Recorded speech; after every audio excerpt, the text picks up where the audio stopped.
Buenos dias.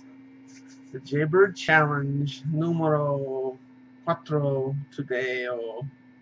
Hmm. Um, and the subject is human sexuality. Ooh, nice title there. That'll bring in a few more viewers to the video. And I'm actually breaking one of my own standing rules for videos. Normally, I don't talk about sex, religion, or politics in any of my videos because those subjects tend to draw in people who are very narrow-minded or rigid in their way of thinking, and it always brings in idiots and trolls and people who want to make stupid-ass comments on your videos. But I'll chance it today. And I'm mainly talking about this because of something that happened at work today. I was doing this call out at the World Marriott Center, and I was working on this guy's booth, and I had to go over to the labor desk to get some shrink wrap to wrap some boxes and stuff. And I was on my way back to the booth when one of my union brothers stopped me. He was like, "Hey, what's up?" And we started bullshitting for a minute.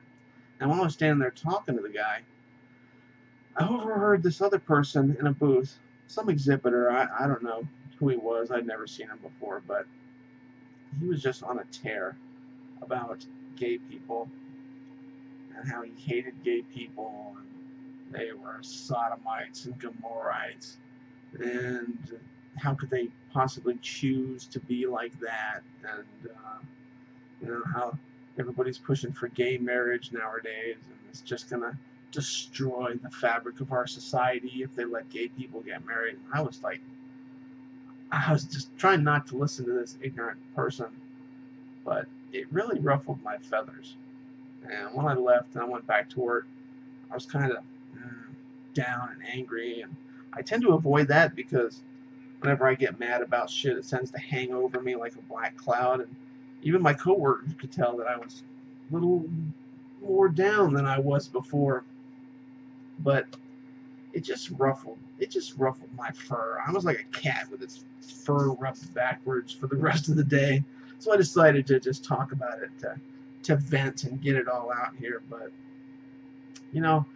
I've known enough gay people in my lifetime to know that they would never choose to be that way. I mean, I would never choose to be gay, and you probably never choose to be gay if you're not.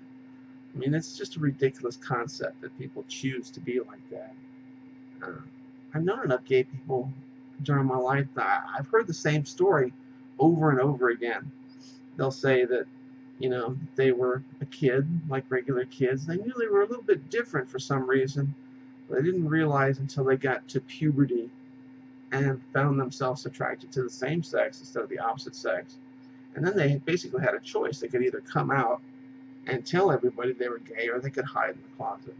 And of course, if they did come out, they were going to be picked on and persecuted and treated like dirt, which is the way society treats people that are different. Or they could hide in the closet. And a lot of them do. And the thing is, I had some prejudice towards gay people growing up because that's the way my parents taught me. But I learned to grow out of that way of thinking.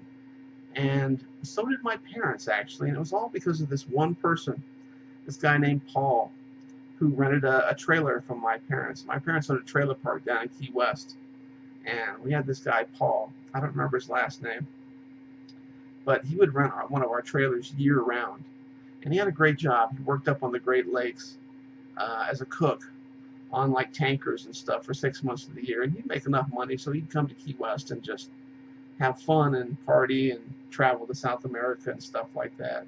And he was the greatest guy. He was funny and very charming, and he used to bring us gifts from his trip.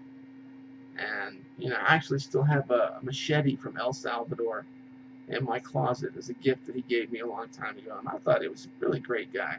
And he used to come over and sit around and tell stories and stuff with my family, and I love story time, of course.